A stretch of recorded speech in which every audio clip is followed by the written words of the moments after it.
오늘은 자기 소견의 절대적 기준이 상실된 시대. 지난주부터 계속해서 기독교 세계관에 관한 그 설교를 하고 있습니다. 여러분들이 기독교 세계관, 그 관점을 갖고 모든 것을 기준 삼아 판단하고 결정하고 선택하고 살아가면 그 결과가 복되다는 것입니다. 지난주의 말씀을 좀 복습하면서 한 번 더 읽어보겠습니다. 세계관과 기독교 세계관에 대해서 같이 한번 읽어볼까요? 세계관이란 한 사람이 세상을 바라보고 이해하고 해석하는 기본적인 인식 또는 틀. 그러니까 모든 사람은 세계관을 가지고 있습니다. 그것이 옳든 그르든 존재하는 사람은 다 세계관을 가지고 있어요. 그래서 자기가 바라보는 세계가 있어요. 그것을 이해하고 해석하는 기본적인 인식의 틀들이 있습니다. 기독교 세계관은 뭘까? 기독교 세계관에 대해서 한번 같이 읽어보도록 하겠습니다. 기독교 세계관이란 세상과 인생을 바라보는 방식과 해석의 틀이 성경에 기초하고 하나님의 진리를 중심으로 형성된 관점. 그러니까 일반 세계관과 다른 게 뭐냐면 우리의 기독교 세계관은 그 해석의 틀이 성경에 기초하고 하나님의 말씀, 진리 말씀 중심으로 형성된 관점이라는 것입니다. 오늘 이 시대의 기독교의 문제는 바로 이 기독교 세계관적인 관점을 갖고 있지 않다라는 거예요. 신앙생활 하는데도 여전히 세상적인, 세속적인, 포스트 모던적인, 유물론적인 그 세계관을 갖고 있다라는 것입니다. 지금 이스라엘과 이란이 전쟁 중에 있죠. 이스라엘의 총리 베냐민 나타냐후는 최근 이란과의 군사 충돌을 앞두고 성경 구절을 인용했습니다. 그 성경 구절이 민수기 23장 24절인데 제가 한번 읽어볼게요. 이 백성이 암사자같이 일어나고 숫사자같이 일어나서 움킨 것을 먹으며 죽인 피를 마시기 전에는 눕지 아니하리로다, 이런 말씀이거든요. 나타네오는 이 구절을 인용해서 공격 작전을 오퍼레이션 라이징 라이언, 즉 사자처럼 일어나는 자들이라고 명명했습니다. 날카롭고 사나운 사자처럼 적을 추적해 쓰러뜨릴 때까지 멈추지 않겠다라는 강한 메시지를 드러낸 것입니다. 훈련된 군사 충돌뿐 아니라 하나님의 승인 아래서 진행되는 성전적 전투라는 프레임을 내부적으로 공고해야 하고 효과를 나타내기 위해서 이 성경 구절을 인용을 했습니다. 이 구절과 행동은 명백히 군사작전 명칭과 맞물려서 정치적, 종교적 정당성과 상징적 힘을 동시에 노린 것이라고 많은 사람들은 해석을 하고 있습니다. 이 성경 구절은 전쟁을 일으켜 많은 사람들을 희생시키고 지구촌을 혼란에 빠뜨리라고 주신 말씀이 아닙니다. 기독교 세계관적으로 보면 전쟁은 하나님의 뜻이 아닙니다. 유대인들은 예수 안 믿는 거 알죠? 유대인들은 신약 성경을 인정하지 않습니다. 구약 성경을 가지고 그들은 예수를 부정합니다. 그러니까 구약 성경은 예수님이 뭐라고 말씀했어요? 요한복음에서 나에 대해서 증거한다. 구약 성경은 예수님에 대해서 증거함에도 불구하고 그들은 성경을 바로 이해하거나 해석하지 못함으로 인하여서 예수를 받아들이지 않습니다. 그래서 가장 그들에게 있어서 성경 구절을 덮고 감추고 싶은 성경 구절이 이사야 53장입니다. 그래서 유대인들은 지금 이사야서 53장 같은 경우는 가르치지 않는다고 말을 해요. 그가 찔림은 우리의 허물이라며 그가 상함은 우리의 죄악을 인함이라. 그가 징계를 받음으로 우리가 평화를 누리고 그가 채찍에 맞음으로 우리가 나음을 입었다. 우리는 다 양 같아서 그릇 행하여 각기 제 길로 갔거늘 여호와께서는 우리 무리의 뭐를요? 죄악을 그에게 담당시켰었다. 그가 아들을 낳으리니 이름을 임마누엘이라 하리라. 그 말하고 예수지 않습니까? 그러니까 이런 말씀들을 그들은 부정을 한다라는 것입니다. 그러니까 그들이 지금 생각하고 있는 사고 자체가 온전한 하나님의 말씀이 아니라는 거예요. 나태노 같은 경우는 여러분이 잘 아다시피 사법 리스크가 엄청나지 않습니까? 한간에서는 그것을 무마하기 위해서 무모한 전쟁들을 일으킨다. 명분은 외부적으로 아랍과의 관계 속에서 이 하나님의 나라를 지키기 위함이라고 말을 하지만은요. 그래서 우리가 분별하는 것이 올바른 성경적 관점을 갖는 것이 매우 중요합니다. 여러분, 이제 새 정부가 들어섰는데 여러분들 기도를 정말 많이 해야 돼요. 왜냐하면 지도자가 그만큼 중요하거든요. 이 지도자가 어떤 세계관과 어떤 관점을 가지고, 그들이 예수를 모르고 안 믿기 때문에 기독교적인 세계관을 갖지 않는다 할지라도, 그러나 의식 자체는 정말 국민이 주권이고 국민을 위하고 정의가 올바로 서고 불공정하지 않고 누구나 다 노력한 만큼 잘 살 수 있는 이 세상을 만드는 국가의 지도자 되기를 위해서 저와 여러분들이 기도해야 되는 것입니다. 어느 공동체인지, 회사도 마찬가지예요. 우리 회사에, 내가 지금 일하고 있는 이 회사에 리더가 바른 세계관을 갖게 해 주십시오. 성목사를 위해서도 기도해야 돼요. 우리 성목사님이 바른 하나님의 기독교 세계관을 가지고 하나님의 말씀을 가르치고 목양하게 하여 주시옵소서. 2023년 한국 청소년을 대상으로 설문조사를 했습니다. 당신의 삶에서 무엇이 옳고 그른지 판단할 기준이 있습니까? 물었는데 기준이 명확하다고 답한 사람은 비율은 21.5%밖에 안 돼요. 그러니까 아이들이 뭐가 옳은지 뭐가 그른지 이 분별력이 안 생긴다라는 것입니다. 어디 이것이 청소년들만 그러겠습니까?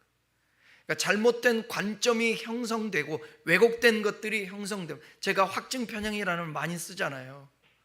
여러분들이 한쪽에만 치우치고 이분법적이고 선악을 막 분별해서 이건 선이고 이건 악이고 이거 분별하려고 하는, 구별하려고 하는 이런 사고를 갖고는 이 세상에서 하나님의 뜻을 올바르게 실현하며 살 수가 없다라는 것입니다. 기독교 세계관에 대한 설교를 하는 이유는 바로 무엇이 옳고 그른지 성경을 통하여서 기준을 명확히 하고 그 진리 안에서 기준의 틀을 세워 삶을 이해하고 삶을 잘 해석하고 그 해석한 대로 살아내기 위함인 것입니다. 이 시대의 특징을 보면 정의가 무엇인지, 진리가 무엇인지, 또 진리와 거짓의 경계는 흐려지고 선과 악의 기준도 점점 모호해지는 그런 세상 속에서 사람들은 살아갑니다. 요즘 사람들은요, 진리가 무엇인지 묻기보다 내가 어떻게 느끼느냐, 내가 옳다고 생각하느냐, 그게 더 중요한 거예요. 사람들은 말합니다. 나는 내 인생의 주인이야. 성경과 반하죠? 내가 좋으면 되는 거지 뭐. 정답 없어. 다 다를 뿐이야. 신앙도 취향이야. 누가 뭘 믿든 그건 자기 자유지. 절대적인 기준은 없어. 각자 다르니까 서로 인정하며 살면 되지. 이렇게 말을 합니다. 다르지 틀리지는 않다. 이 말이 많이 우리들에게 적용되는 말이지만 어쩔 때는 이 말이 꼭 맞을 수는 없다라는 것입니다. 다른 건 다른 거고 틀린 건 틀린 거예요. 틀리다고 해서, 나보다 틀리다고 해서 그거 완전 틀리지는 않지만 그렇다고 완전히 옳을 수도 없는 거니까. 이 말들은 언뜻 자유로워 보이지만 그러나 그 안에 치명적인 문제가 있습니다. 절대 기준이 사라진 세상에서 결국 가장 강한 자, 가장 소리를 크게 내는 자가 옳은 것이 되어버리는 것이. 여러분, 법이 절대적일 수는 없죠. 법을 집행하는 사람도 항상 옳을 수는 없습니다. 그럼에도 불구하고 때로는 법이 나에게 잘못 적용되게 되고 내가 억울하기도 하고 하지만 공동체를 위해서 세우는 법은 지켜지는 게 그래도 공동체의 유익이라는 거예요. 이 땅에 사는 모든 사람들이 헌법을 준수하고 법률을 따라서 모든 것들이 운영이 된다고 한다면 그래도 이 세상은 살만 날 수 있게 되는 것입니다. 그런 가치관만 가져도, 그런 세계관만 가져도 괜찮은데 사람들이 항상 모든 것들을 자기 중심적으로 이해하고 해석하고, 내로남불이라는 말이 정치권에서 너무 많이 사용되지 않습니까? 여당일 때 내로남불, 야당일 때 내로남불, 서로 싸우는 것이죠. 거기서 국민들은 한쪽의 편을 들어주고 계속해서, 여러분 그렇지 않아요. 진보라고 다 옳지 않고 보수라고 다 옳지 않아요. 분별할 수 있는 능력이 있어야 되는데 우리에게 그 능력이 어디로부터 오느냐? 저와 여러분이 세상적인 지금의 삶의 모습 갖고는 분별력이 생기지 않습니다. 점점점 확증 편향적으로 되기 때문에, 그리고 내가 보는 것, 내가 아는 것 외에 다 잘못됐다라고 비판하고 거기에 힘을 실어주게 되는 것입니다. 그렇기 때문에 우리는 그런 분별력을 갖기 위해 기독교 세계관적인 하나님은 어떻게 이 상황들을 말씀하고 있을까라는 분별력을 갖기 위해서 그 기독교적인 세계관, 관점을 가져야 되는 것입니다. 세상의 혼란스러움 속에서 우리가 붙들어야 할 것은 어떤 정보들이 아니라 모든 것을 바라보는 바른 관점, 이 기독교 세계관이 있어야 된다는 것입니다. 하나님의 눈으로 세상을 보는 것이 혼란한 시대를 이기는 첫걸음이 되는 것입니다. 오늘 우리가 살펴볼 이 사사기 21장 25절은 사사기 전체를 요약하는 말씀입니다. 동시에 오늘 이 시대를 거울처럼 비추는 경고입니다.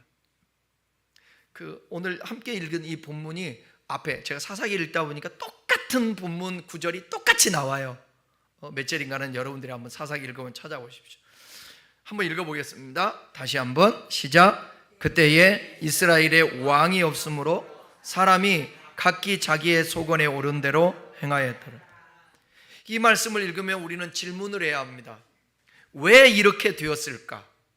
왜 각자 소견대로 자기가 옳은 대로 그렇게 행했을까? 그 이유가 뭘까? 무엇이 이 백성을 혼란 속에 빠뜨렸을까? 그 이유는 분명합니다. 하나님을 삶의 주인으로 인정하지 않았기 때문에 그렇습니다. 자기 생각을 하나님 말씀보다 더 높은 자리에 둔 것입니다.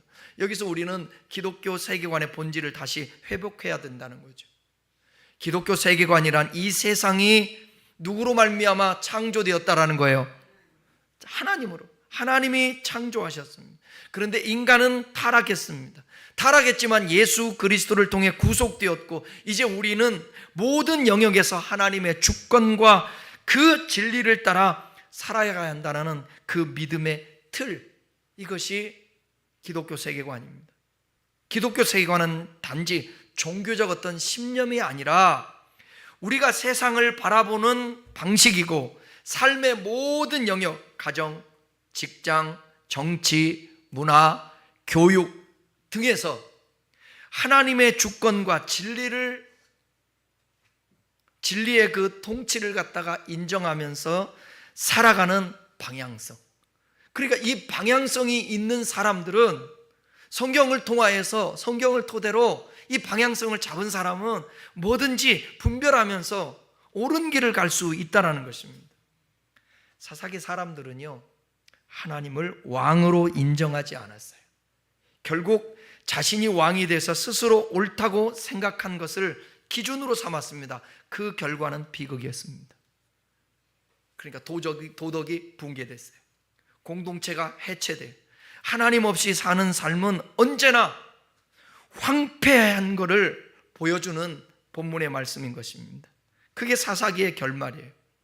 오늘 이 말씀에서 우리는 기독교 세계관의 핵심으로 돌아가야 하는데, 다시 말하면 하나님은 창조주이시며 우리는 그분의 형상대로 지음받았으며 예수 그리스도를 통해 구속받은 존재이며 이제는 그분의 통치 아래서 진리로 살아가는 거예요. 이것이 하나님 나라의 삶을 산다라는 것입니다.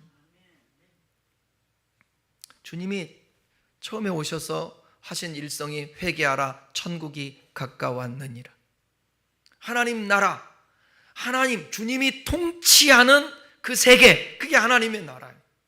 그러니까 저와 여러분은 이제 내가 왕이 아니라 주님이 왕 되셔서 그분의 통치와 다스림 속에 살아갈 때 거기에 하나님의 보호하심이 있고 하나님의 공급하심이 있고 하나님의 인도하심이 있고 하나님의 축복이 있다는 거예요.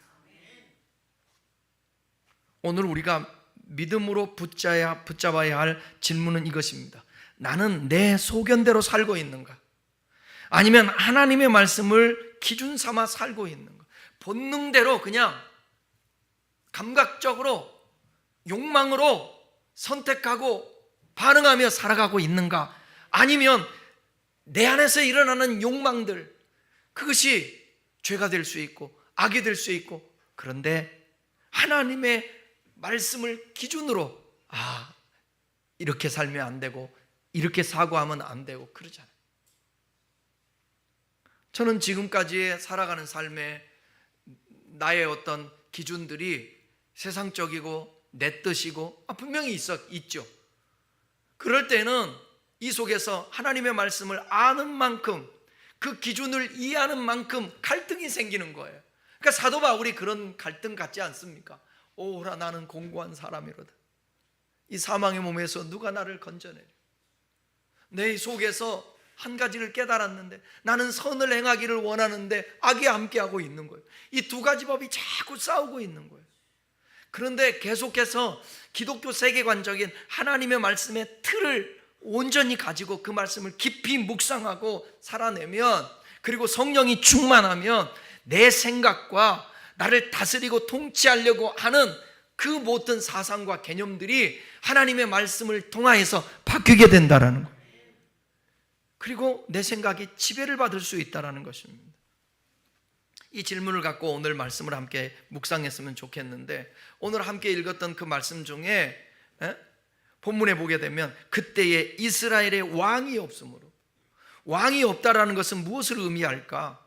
사사기는요, 이스라엘 역사 중에 가장 어두운 시대예요. 모세와 여호수아 시대가 끝나고 이제 왕정 시대가 되었어요.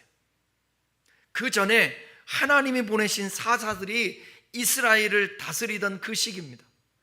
그 시대의 문제는 단순히 왕이 없다라는 게 아니었어요. 하나님이 왕이신 줄을 잊은 것, 그것이 문제였습니다. 여러분이 잘 아시는 대로 이스라엘은 하나님이 세우신 특별한 나라지 않습니까? 하나님이 직접 다스리시고 통치하는 신정국가예요. 왕정국가가 아니라고요. 신정국가라고. 하지만 시간이 지나면서 그들은 하나님 대신 자기 생각과 자기 느낌을 기준으로 삼기 시작합니다. 그리고 신정국가에서 하나님의 통치를 다스리고 하는 것보다는 사람의 주변국을 보니까 파라오 같은 거 보니까 애굽에 있잖아요. 이집트에 얼마나 대단하게 보여요. 그러니까 우리나라도 이제 왕을 좀 세워줬으면 좋겠습니다.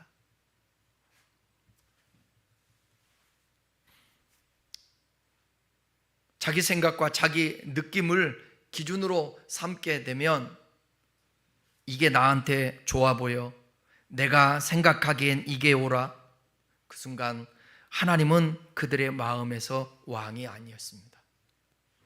이스라엘 백성들은 분명히 하나님이 왕이셨죠. 그런데 그들은 눈에 보이는 인간 왕이 없다라는 이유로 하나님을 삶의 중심에서 밀어내버렸습니다.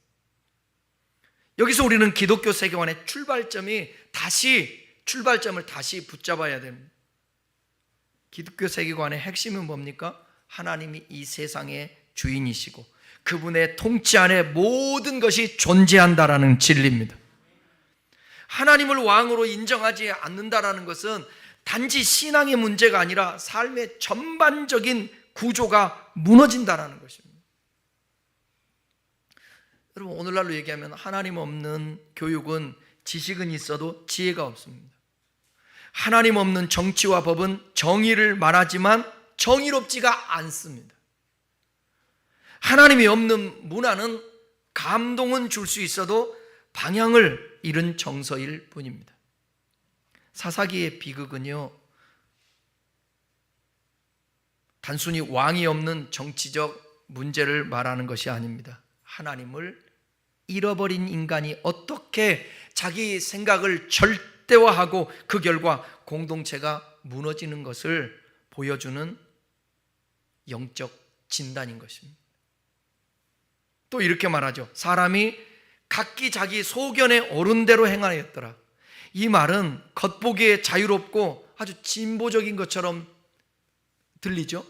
모두가 자신의 진리를 가지고 살아가는 세상, 남의 삶을 판단하지 말고 각자 소신껏 살면 된다, 이 세상은 그렇게 말하지 않습니까?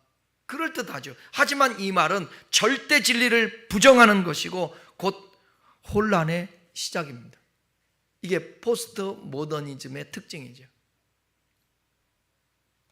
기독교 세계관은 말합니다. 우리는 하나님께 속한 존재이고 인간은 스스로 기준을 만들 수 없고 하나님의 말씀만이 절대적 진리이다.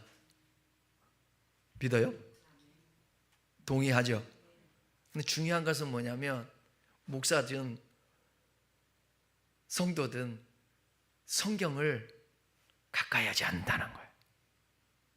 오히려 성경보다 신학을, 성경보다 책을, 세상에 뛰어난 사람들의 말을, 그거를 좋아하지 성경을 가까이 하고 성경 말씀이 절대적인 진리라고 말하면서 성경을 읽지 않아요.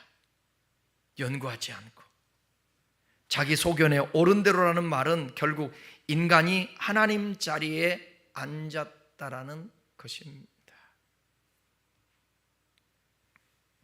목사들은 만나면 이런 얘기를 합니다. 성도들의 가장 약점이 뭐냐? 성경 안 보고 기도 안 하는 거예요. 그게 우리의 신앙의 기본이잖아요. 성도들은 성경 안 보고 왜 기도하느냐? 그러면 할 말이 없어요. 성경을 많이 보고 기도를 하면 목사님 저 성경 봐요. 우리 목사님 맨날 성경 보라고 그러고 나는 보는데 왜 그러지? 그런 사람들이 많아지는 교회가 되면 얼마나 좋겠어요. 우리 교회도 그랬으면 좋겠어요. 제가 성경 많이 보고 기도하고 그러라고 하면 인상 좀 썼으면 좋겠어요. 한번 써봐요. 성경 좀 많이 봐요. 이 말은 하나님의 말씀을 진리로 우리가 여긴다면, 그 진리로 기준을 삼고 살려면, 그리고 선택하고 반응하며 올바로 살아내려면 하나님 말씀을 가까이 하고 묵상해야 된다는 거죠. 자기 소견대로 그렇게 살았던 그들의 결과가 어땠습니까? 사사기의 끝은 내전과 사륙으로 마무리됩니다. 베냐민 지파는 거의 멸망했습니다. 공동체는 극단적인 타협과 왜곡된 해결책으로 문제를 덮어버렸습니다. 하나님이 빠졌어요. 여러분, 기준 없는 자유는요, 뭐가 되냐면 곧 파괴가 돼요. 아버지 안에 품 안에서 아버지의 통치를 받고 아버지의 간섭을 받았다면, 여러분 성경에 나오는 탕자 있죠? 둘째 아들이 그렇게 실패하고 고통당하지 않았을 거예요. 여러분, 주님 안에, 주권 안에 있는 것은 자유를 잃어버리거나 자유가 없는 것이 아니라 하나님의 보호 아래 있다라는 것입니다. 오늘날도 마찬가지입니다. 자신의 감정과 판단을 최종 기준으로 삼는 그 사람들은 결국 혼란과 파기 속에 놓이게 됩니다. 진리 없는 사랑은 왜곡되고요, 하나님 없는 정의는 편향이 돼요. 말씀이 빠진 자유는 어떻게 되느냐? 나중에는 방종하게 돼요. 어쩌면 이 시대의 우리 모습일 수 있다는 것을 기억하셔야 합니다. 사사기의 비극적 결말은 한 가지 질문을 하게 됩니다. 도대체 이 백성들에게 어떤 왕이 필요했던가? 이 물음은 구약 전체를 거쳐서 신약의 한 인물로 이어지는데 바로 예수 그리스도, 우리의 참된 왕. 사도행전에 보게 되면 하나님이 예수 그리스도를 구주와 임금으로 세우셨다고 그랬어요. 다시 말하면 인류를 구원하는 메시아, 구원자이시지만 예수 그리스도를 그들을 위해서 임금, 왕으로 세웠다라는 것입니다. 여러분 한번 생각해 보세요. 어느 나라든 이 세상의 공동체, 나라, 거기에 사람이 왕이 아니라 하나님을 왕으로 세우고 그 왕 대신 하나님의 다스림과 통치 아래서 국가의 지도자들이 된다고 한다면 이 세상이 얼마나 평화롭고 아름다운 세상이 되겠습니까?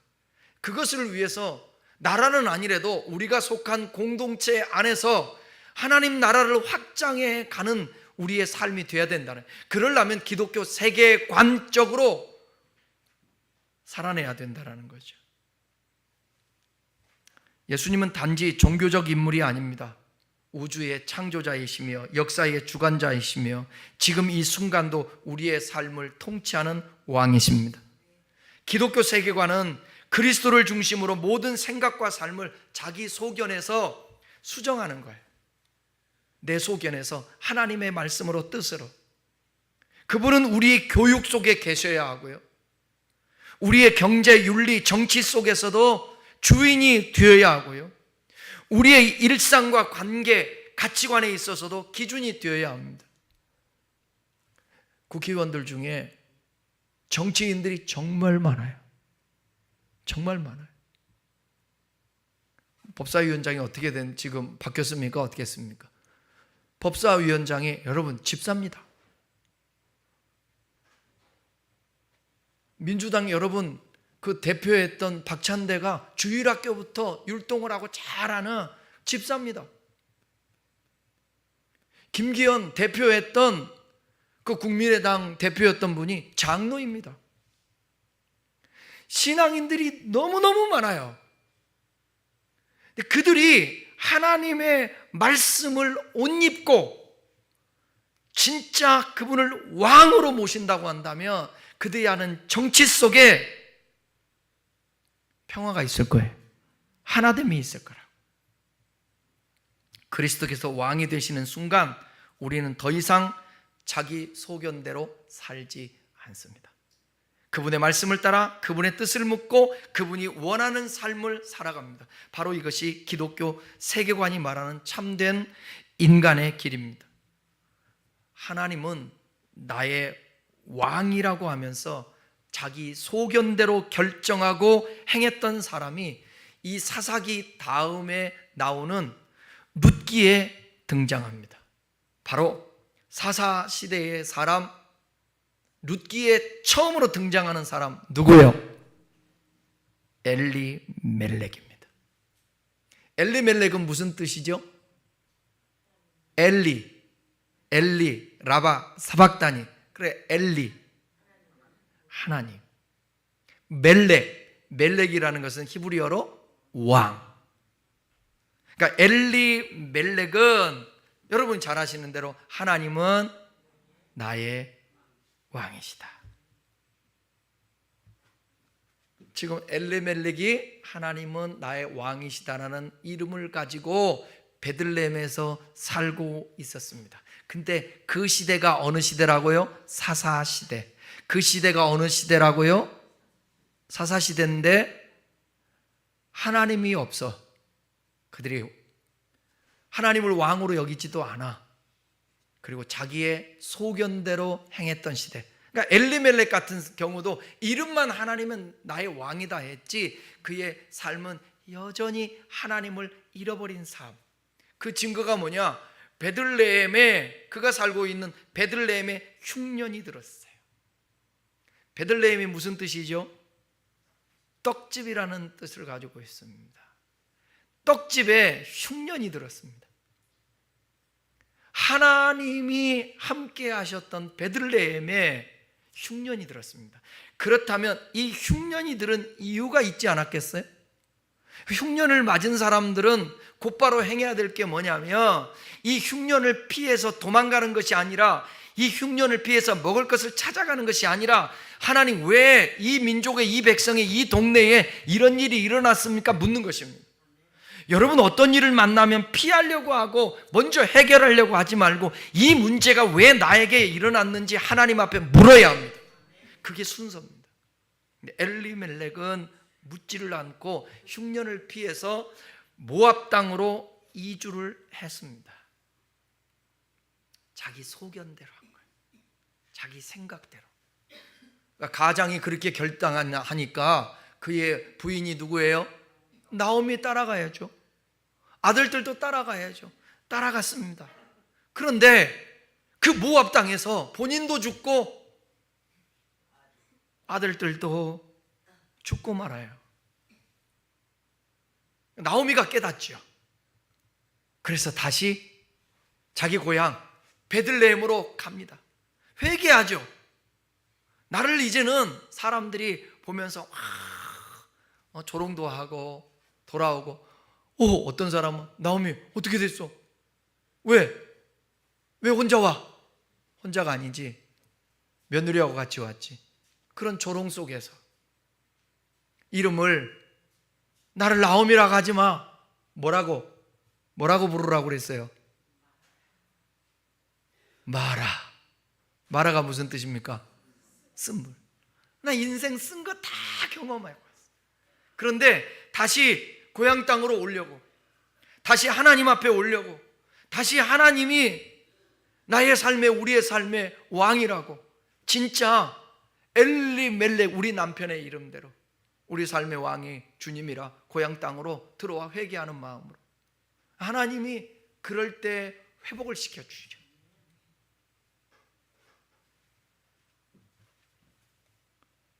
사랑하는 여러분, 우리의 기준이, 우리의 생각이, 우리의 마음이 어떠한가에 따라서 뭔가를 결정하고 선택하게 되어 있습니다. 저는 저와 여러분들이 하나님 말씀으로, 성령으로 충만하기를 바랍니다. 그래서 세속적이고 올바르지 않는 불의를 밀어내고 잘못된 판단을 하지 않는 올바른 판단을 할 수 있는 그런 하나님이 우리에게 분별력을 주셨으면 좋겠습니다. 말씀을 마치겠습니다. 사사기 21장 함께 읽었던 이 25절은 무겁고 아픈 말씀이지만 우리에게는 소망이 있습니다. 왜냐하면 우리에게는 이미 왕이신 예수 그리스도께서 계시기 때문입니다. 이 시대는 사사기 시대처럼 기준이 무너진 세상입니다. 모두가 자신의 생각을 진리처럼 주장하고 하나님의 말씀을 불편하게 여깁니다. 그리고 강자의 말이 옳고, 많은 사람이 말하는 게 옳고, 큰 소리가 옳고, 힘 있는 자가 옳은 시대가 되어버리고 말았습니다. 그러나 이때 우리는 선포해야 합니다. 나는 더 이상 내 소견대로 살지 않겠다고, 예수 그리스도의 말씀을 기준으로 삼고 그분의 시선으로 세상을 보는 것입니다. 우리는 하나님을 경외함으로 시작하고 그분의 말씀에 순종함으로 살아갈 때 하나님이 책임져 주시고 열매를 맺게 해주시고 우리가 살아가는 삶의 공동체가 아름다워질 수 있습니다. 기독교 세계관은 단순한 종교적 관점이 아닙니다. 삶의 모든 영역에서 예수 그리스도를 왕으로 인정하고 그분의 말씀을 따라 살아가는 사고 방식, 그것이 기독교 세계관입니다. 그분이 왕이 되실 때 우리의 가치관, 우선순위, 판단이 모두 새롭게 됩니다. 이것이 회복되며 회복이고 이것이 구원이고 이것이 하나님 나라의 시작입니다. 어느 공동체에 한 사람이 오므로 인하여서 그 공동체가 무너지게 되고 그 공동체에 한 사람 리더가 빠져나가고 새로운 기독교 세계관적인 관점을 가지고 지도하는 리더가 올 때에 그 공동체는 평안이 시작되게 되어 있습니다. 기독교 세계관은 내가 주인이 아니고 하나님으로 왕을 모셔드리는 삶, 진리 되신 예수 그리스도를 통해 모든 영역을 그분의 기준으로 판단하는 그 삶, 이 시대에 이런 진리가 필요합니다. 이 진리 속에 여러분들이 무장됨으로 인하여서 무너져가고 있는 이 세상 속에 참된 빛과 소금의 역할을 다하는 저와 여러분들이 되기를 주의 이름으로 축원합니다. 다 같이 기도하시겠습니다.